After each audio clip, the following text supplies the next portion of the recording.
So it's that time of year again, which the summer blockbuster season is pretty much over. A lot of the movies that had premiered earlier in the summer are on their way to Blu-ray or to digital streaming services, and it's a time of year where I go over some of my favorite movies that were released between the months of May and August.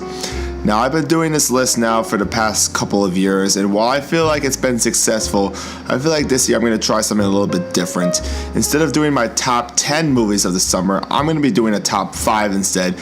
And, if you're wondering, well, why not a top 10? I feel like the reason why I'm doing that is because I'm only picking out the movies that I truly think best represented the summer of a particular year.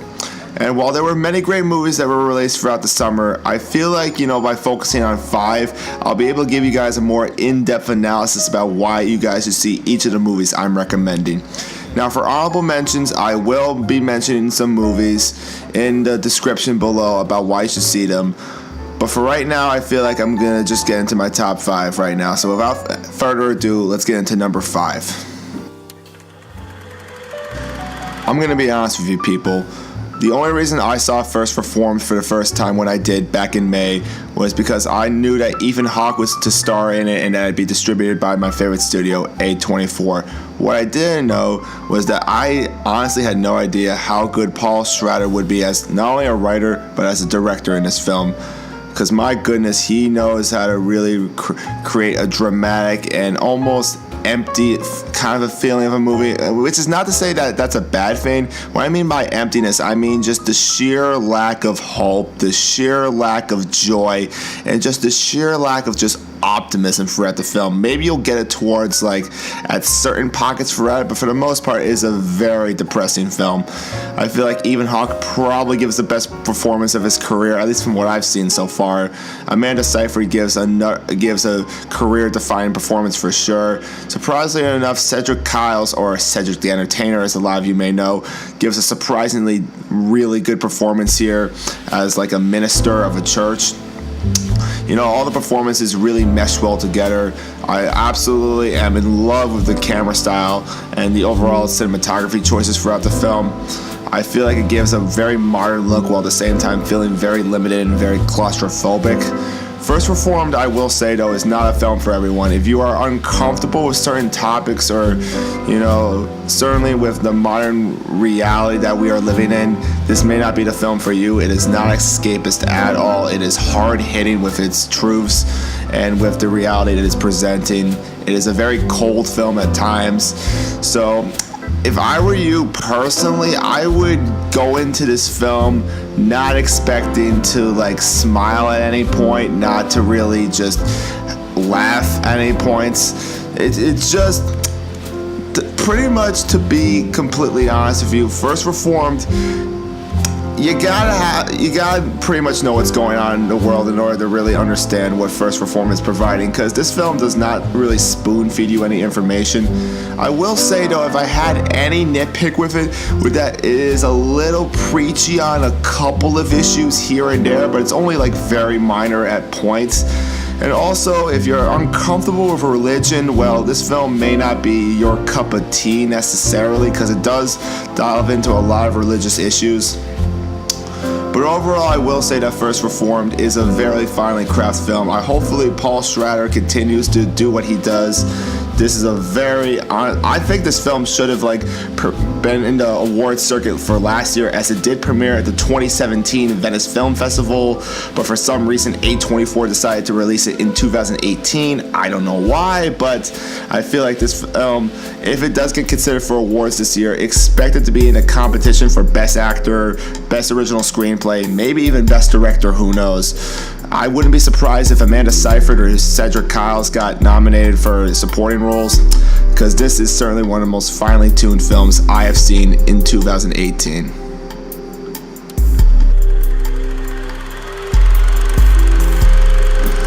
What is there to say about BlacKkKlansman that hasn't already been said by the critics and audience members? This is truly a work of art for sure. Now I have to be honest with you guys. This is my very first Spike Lee film that I have seen, especially in theaters. I am planning on watching more Spike Lee's work, especially after watching BlacKkKlansman for sure. John David Washington and Adam Driver probably have the best buddy slash professional relationship I've seen on screen so far, besides another film that will be mentioned later on in this list. The camera angles and certainly the choice of camera movement is certainly, I think, a Spike Lee trait for sure. I don't see any other director in Hollywood doing what Spike Lee is doing with the camera at all. The topic itself is very controversial for sure. I mean, a guy, especially a man of color, trying to infiltrate the KKK, that's something that I wouldn't have seen in theaters like 10 or even 5 years ago for sure. And the fact that this story was true is just so unbelievable. It's like almost a fantasy story, to say the least. And the fact that it is so relevant to the politics that is going on in the United States as of today just makes this movie something that's really worth seeing. Again, I'm not going to go too much detail into here because I think BlacKkKlansman is best if you don't know that much about the story, even though it is based on a true story and you could look up the details yourself online. But I think BlacKkKlansman really deserves to go in with a blind eye. Again, I'm glad that this movie got second place at the Cannes Film Festival. It really deserves it. Maybe it should win Palme d'Or. I don't know. I have to see the rest of the Cannes lineup. But for the most part, this movie is truly a work of art. It's hopefully, I would like to see Spike Lee's previous work, and I'm very curious to see what he has in store for the future.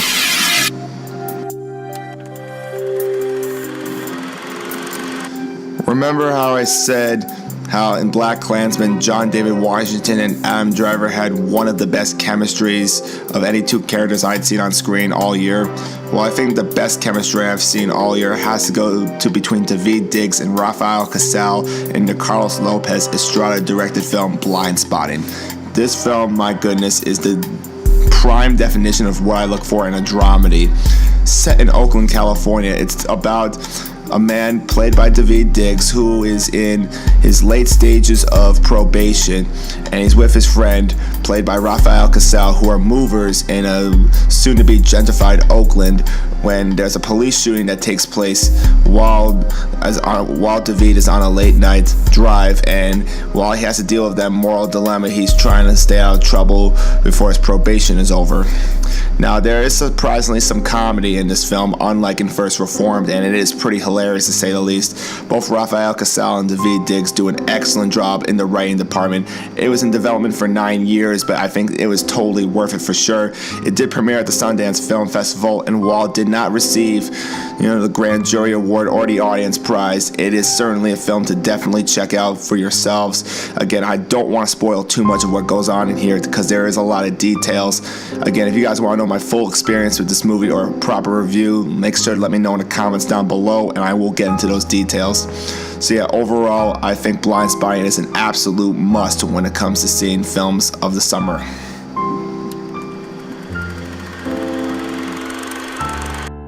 Words cannot describe how emotionally raw and how emotionally captivating it is to see such a beauty on screen known as the Miseducation of Cameron Post. It is a well-deserving Grand Jury winner at the Sundance Film Festival, and for a while this film was uncertain about whether it would get a distributor or not, but thankfully FilmRise took that in charge and gave us honestly one film that I don't think would have been possible years ago. Chloe Grace Moretz as Cameron Post certainly delivers a performance that is for the ages for sure. A young woman who was forced into a conversion therapy camp that it not only goes against her best interest, but goes against the interests of many others who are struggling with the same problems, not of homosexuality, but the fact of being shamed for who they love and what they believe in for sure. Desiree Akhavan, if I'm saying that correctly, definitely directs a film that doesn't hold back. It really is uncensored in a lot of ways, and while this film is not rated for sure, I feel like this is a film that's certainly not for kids, not for the fact that it's too controversial in a sense, but for the fact that it's not really family oriented, to say the least. It's very it kind of like First Reformed. It doesn't beat around the bush in a lot of areas. It just shows you how life really is. It doesn't sugarcoat anything at any point, and that's really good for a film like Cameron Post, because it easily could have been sappy, it easily could have been mushy, but no, they really showed the horrors of what gay conversion therapy really does to people, especially in 1993 for that matter, when we didn't have as much information, and when the LGBT community was not as treated as well as they are now. Then again, the community still has a lot of pain and suffering that they're going through right now. But, back then things were a lot worse for sure. Also, gotta give a shout out to Sasha Lane and Forrest Goodluck for their performances too, and for the rest of the cast. They really deliver some of the best acting I've seen all year for sure. In terms of narrative films, this may be the best I've seen so far this summer, arguably one of the best of the year, rivaled by You Were Never Really Here. So this film, while it may be in limited release in theaters right now and may be hard to come by, if you do get a chance to see this movie, I would strongly recommend seeing it. I cannot recommend this enough. I nearly cried at points. It was that emotional. So yeah, definitely would recommend checking out The Miseducation of Cameron Post for sure.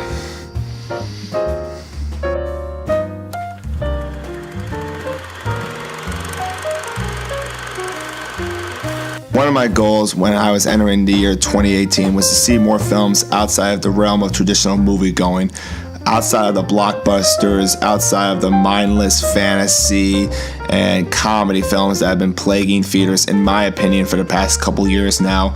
And while I have seen a decent amount of indie movies for the past 2 to 3 years, I want to see more foreign films. I want to see especially more documentaries. Now, there have been some really good documentaries this year so far in 2018, especially in the summer. Films like RBG, Three Identical Strangers, and Whitney have all been fantastic features. However, I feel like if there was one documentary to really define the summer of 2018 and probably be my favorite film overall so far of 2018, it would have to be Won't You Be My Neighbor, directed by Morgan Neville.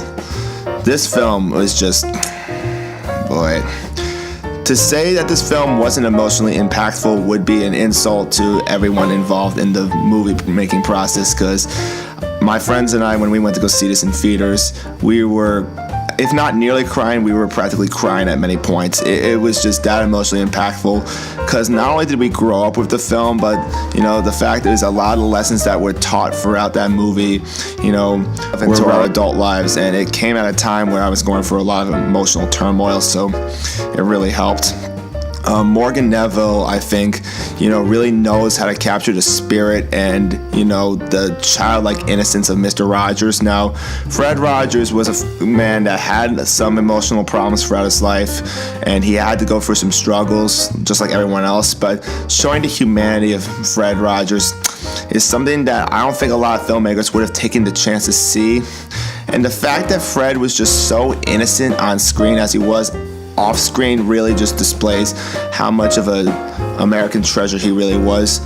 Another thing that's notable is that Morgan Neville decided to bring former cast members such as Francois Clemens, who played Officer Clemens, onto the show, and he also brought on people like the guy who played Mr. McFeely to be on the show. It just, to bring that level of dedication and to have them not only explain their time on Mr. Rogers, but to also describe their personal lives, it really just adds the authenticity and just the feeling that this was more of a passion project instead of just a pure money-making venture.